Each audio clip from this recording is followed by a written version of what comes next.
Hi there everyone, so we've got this ND and we're installing that roll bar over there. Boop, right there. I'm going to show you really quickly some of the stuff that's involved in putting a roll bar into these NDs in case you're wondering, or you're on the fence and getting one. One of the first things you'll notice, center console's got to come off. All the plastic backing comes off. You need to take all the felt and panels to have complete access back here. So that kind of includes the seatbelt reels as you see there. All of that needs to be kind of moved out of the way in order to allow you to start putting the bar in. And you'll see some of the stuff over here as it's come out. Got a lot of plastic paneling.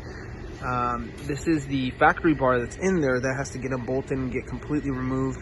There's some panels there. Big plastic piece that's in the back that completely has to come out, along with the little hoops and all the covers. So there's a lot of little things that have to get pulled just to gain access. We'll show you a little bit more as we keep going with this bar.